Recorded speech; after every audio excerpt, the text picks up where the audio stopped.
I can help you out. I can help you out. I can help you out. I can help you out. I can help you out. I can help you out. Here we go again. Time is up and I'm calling up my friends. Ain't no wonder why, ain't no wonder why. This video is going to be towards the iPhone 11, which is totally the perfect iPhone, especially for 2019.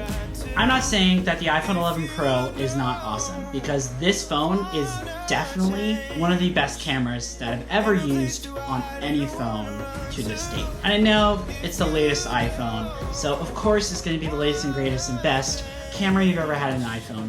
But really in general, of just cameras that I use on a regular basis, either at school, which I just graduated from, so not really currently, but when I was in school, the cameras that I would use, the point and shoot cameras, and even some of my friends who have much better cameras than I do, it was always refreshing to go back to the iPhone.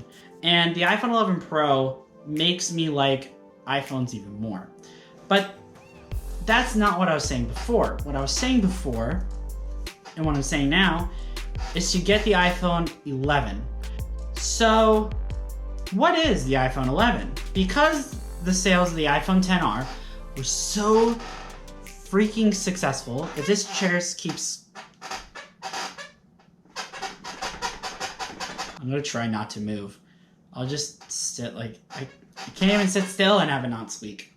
Does this work? Nope. Does this work? The 11 Pro and 11 Pro Max are really designed to either up the game of your photography skills and your videography skills, or for the pro level users. Those who care only about specs and only about performance and not about, I just want a phone that I can make phone calls, have some, if not all, of the latest features, and just have something affordable. Because compromise, as good old front page tech always puts it, compromise is what the average consumer cares about. They could care less about specs. The average consumer cares about compromise. And the iPhone 11, it should say this Sharpied on the back of the iPhone: this is a compromise, period, you are welcome. That should be on the back of every iPhone 11, just, this is compromise, you're welcome. Oh, they could put it text-wise. Instead of like all the labeling that used to be on the bottom where it said iPhone, they should say, this is compromise, you're welcome. They should just have that on there. To alliterate, the iPhone 11 now is the main flagship, but it is an upgrade to last year's iPhone XR. So the flagship phone of this year is a budget phone. And that is a big step forward, because Apple is saying that the phone that you should pay attention to, and the iPhone that they know everyone's gonna buy and has been buying, is the iPhone 11. The iPhone 11 Pro is a good phone. I'm not saying that it's terrible. I'm just saying, again, don't buy this phone, buy the iPhone 11. It's going to be what everyone's getting. For those who just want a phone with at least some of the latest, greatest specs, but not everything for that hefty price. So what do you get with the iPhone 11 that you didn't with last year's model or the year before that? Well, the iPhone 11 has two cameras. It has a wide-angle lens, which is the same wide-angle lens on the iPhone XR, which was spectacular, by the way, and an ultra-wide-angle lens. With both of these lenses, with the iPhone 11, you can take portrait mode of people. Now, this was not a feature back in the iPhone XR, and this is an upgrade because of the A13 Bionic chip inside of the iPhone 11. You're now able to take portrait shots of your pets. Finally. That was one of the big takeaways for me. I take a lot of photos of Sir Walter over here, the cat, I take a lot of portrait shots of him, and y'all love it on Instagram, and it's really the most popular photos that I ever post on Instagram or my Instagram story.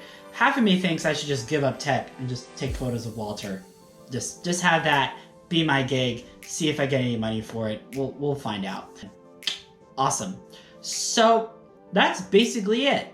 There's 1 hour extra battery life than last year's model, so you get about 32 hours of talk time. For those who know nothing about technology, your phone is going to last all day and maybe 2 days.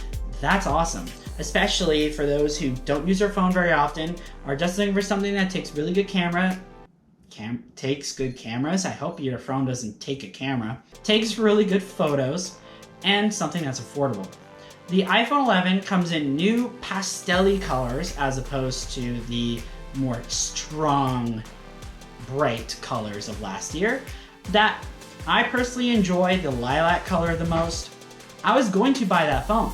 In fact, at the keynote, I was seconds away from buying it, and then of course, Apple had to talk about the iPhone 11 Pro and everything different about it, which I'll leave the link to this review down in the description below. So, to summarize this video, yes, you should buy the iPhone 11. Don't buy the iPhone 11 Pro. If, of course, you are not someone who cares about specs, who cares about literally having the best picture quality you possibly could out of an iPhone, and you really care about videos. If you're not one of those people, I can guarantee you will not notice the Liquid Retina display versus an OLED screen, and the fact that the iPhone 11 doesn't even have a full 1080p display. I can guarantee, if you're not a pro level user, you will not be able to tell the difference. Thank you so much for watching, and I'll catch y'all in the next episode, and I hope the next time you watch this video, you're watching it on your new iPhone 11. So, while you're waiting for my next video to launch, go ahead and like, share, and subscribe so you don't miss the next episode. Until next time, matane.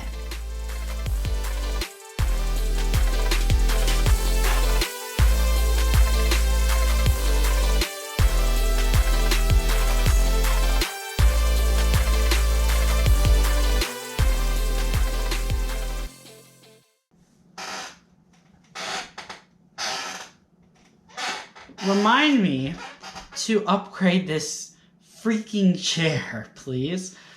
Oh my lord.